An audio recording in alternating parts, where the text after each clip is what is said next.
Hi everyone, it's me, Javier, and today I will be talking about the simple present or the present simple.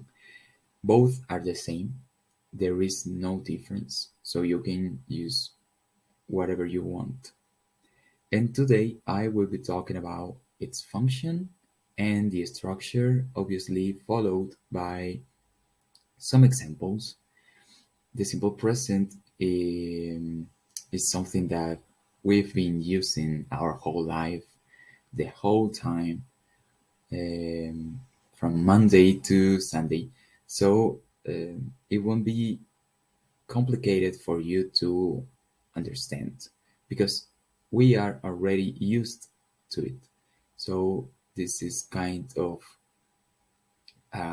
remember what the simple present is. So let's start, and I'm gonna begin with the function. The simple present has four functions. In this slide, we are going to see two of them.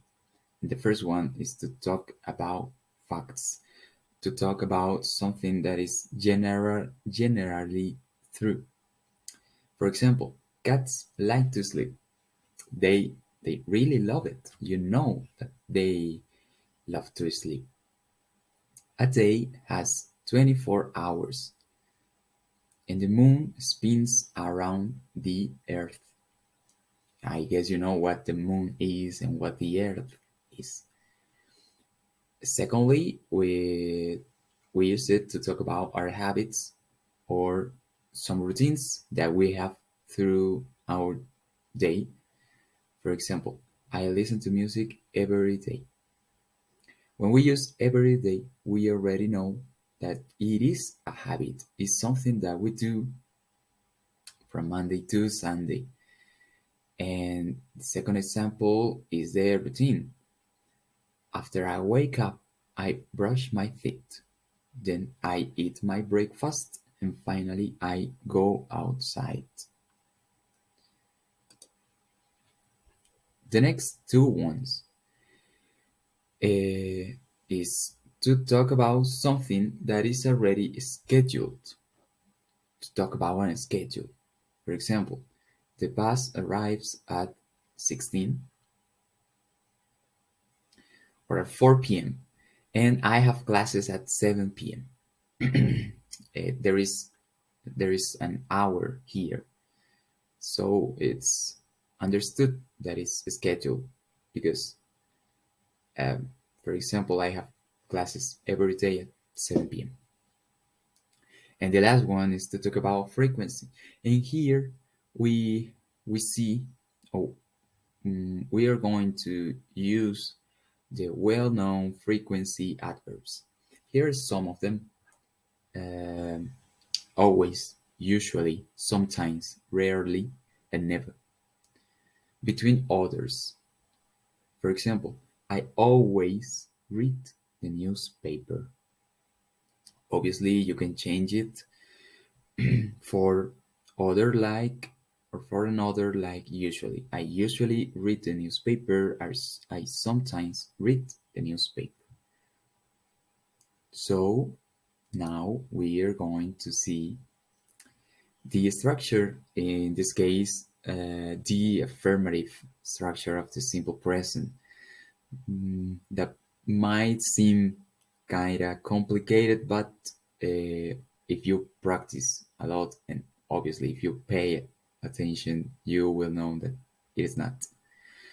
So I divided this in kind of two parts because the first four subjects are the easier ones because I, we, you, and they are subjects that are followed by the base form of the verb, always, and a complement.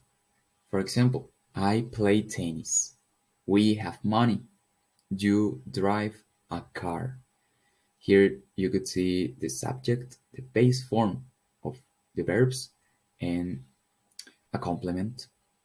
The verbs doesn't change, don't change.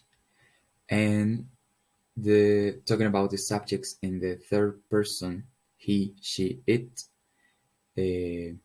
Here uh, is something that we have to learn by practicing. I recommend you to practice a lot because doing exercises will help you to understand why some verbs change, because they are not in the base form. They or we add an s, an es, and sometimes an I, E, and S, and obviously a complement to finish this sentence.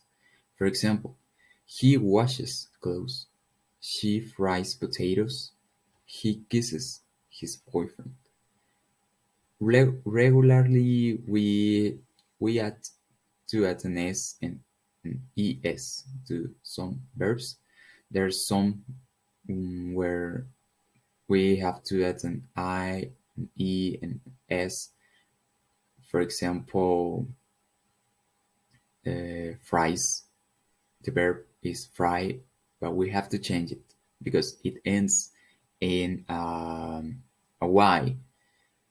And we have to change the verbs that end in a Y for I in S, but only if they are preceded by a consonant.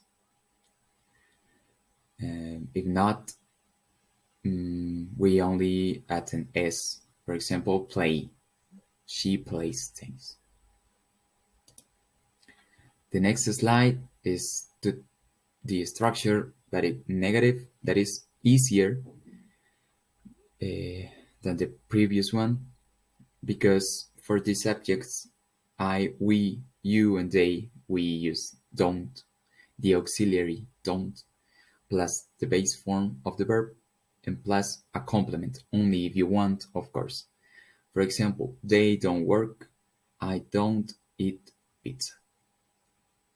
And for the third person, we have to use doesn't.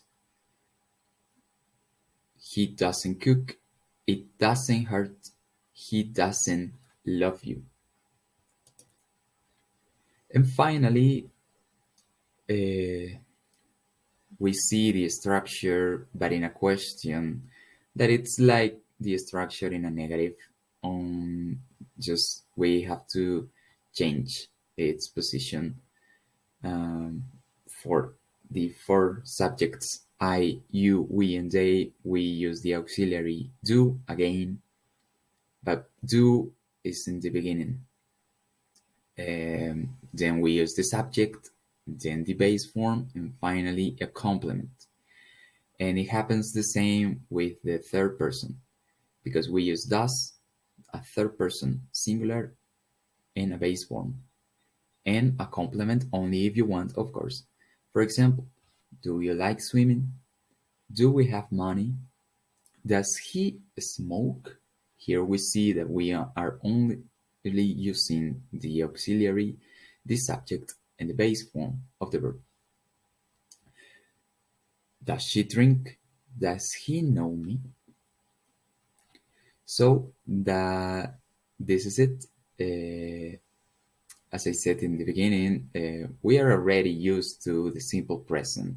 As the name says, it is very, very simple, and it will be simpler if you practice more. So, see you in the next time.